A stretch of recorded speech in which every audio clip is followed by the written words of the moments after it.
So in the propaganda for this class, I talked about the number one emotion that causes people to buy, especially in the information marketing world. And no one really talks about this. Probably because no one's enough of an obsessive compulsive weirdo to sit around and analyze everything and figure it out. But fortunately for you, I am that much of a weirdo. All right, so this number one emotion that causes people to buy is called positive expectancy.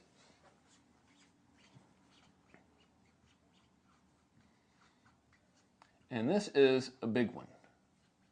Hopefully I can spell it properly. Spelling and cameras just really don't go hand in hand. I think that's right. Does that look good to you? All right?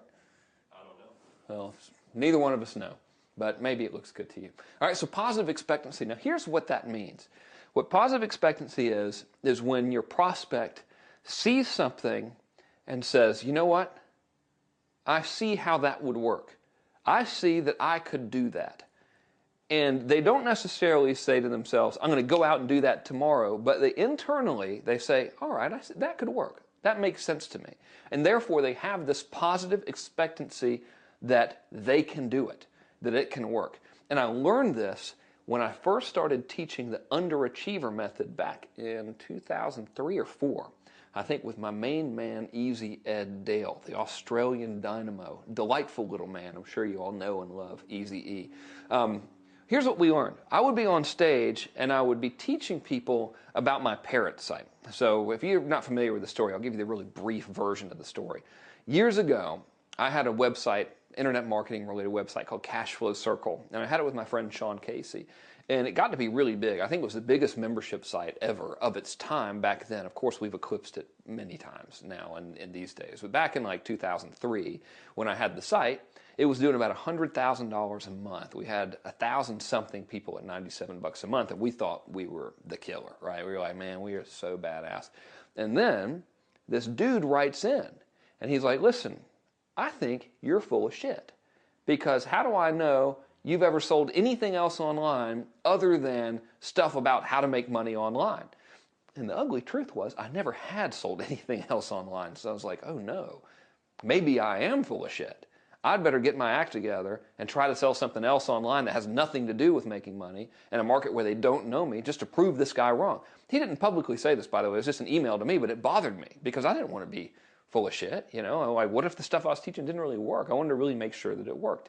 So I went out and for some weird reason, I was listening to some really, really old mail order tapes from the 90s. And these were tapes, cassette tapes, from the 90s about how to have a mail order business. And it was a seminar, recording of a seminar put on by Jeff Paul, who you probably know. Jeff was an early mentor of mine through his materials. You know, I never got to really hang out with him personally, but I read his books and they had a really big impact on me. So I'm listening to Jeff's stuff, and there's this dude in the audience, and he's like, yeah, I've got this product about parrots, and I'm selling this book for $300 to people who own parrots and who want to teach their parrots to talk. And the way I'm selling it is I'm putting these little direct response ads in like parrot magazines and stuff. And then, you know, they call the 800 number because this is before the web really took off. They'd call the 800 number for the free report on parrots. And then the dude would mail them 8 billion sales letters until they bought something, right? So I was like, damn, you know, I'll bet that you could probably sell a similar parrot thing on the internet, right? So then what I did was I said, well, gosh, all right, how would we determine whether or not that would sell?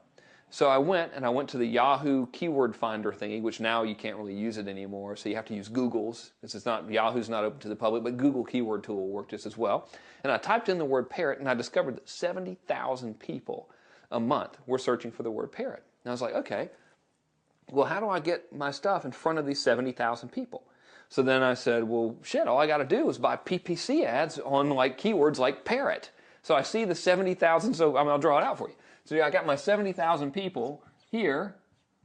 They want this outcome, right, which is the talking bird. I'll just put B here, right? And in the middle, they're all searching on Google and Yahoo. And they're seeing, these are the little Google AdWords ads and the Yahoo ads, right? So I knew that in order to reach these people and help them get to this destination, all I had to do was have them come, click on my site over here, buy from me, and then they'd have it, right? So the formula is really basic. Look at the keyword tool, see how many people are searching for stuff, and then go buy ads under those keywords and send them to a website that sells the very stuff they're looking for. Super basic, all right? But when I revealed that stuff, see, it wasn't super basic to all the beginner people that we were dealing with back in 2003 and 2004 when we taught Underachiever. So what happened is they were like, you know what, dude? They would watch my pitch, and then they would go and get on their computer and type in like baseball or whatever, and they'd see like a couple 100,000 people searching for baseball or whatever their hobby was, and they go, damn, this is really true. I can see here by typing in this baseball stuff that 100,000 people are searching for baseball, and I can see there's people advertising under these things. All I got to do is stick my ad here, and I'll get traffic to my website. That's the damnedest thing I ever saw. Now that right there created a sense of positive expectancy in the marketplace. Even if they didn't go out and like build a website and sell the baseball product or the parrot product or the dog product or whatever, they realized by watching me show them how it was done, they realized that they could do it, right? So they said, wow, this can work. I can see how this can work.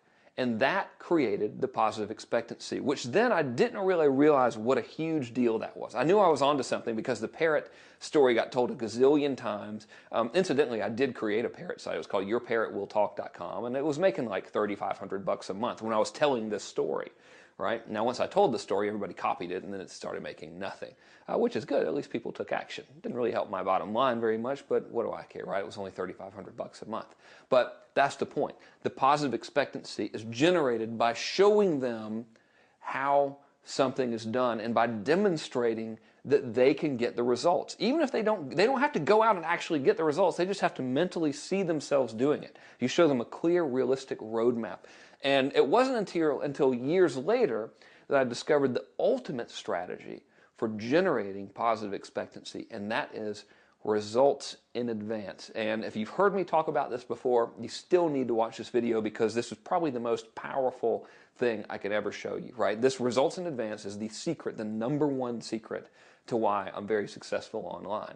And it's all about doing people super, super right. So I'm going to walk you through it now in the next video.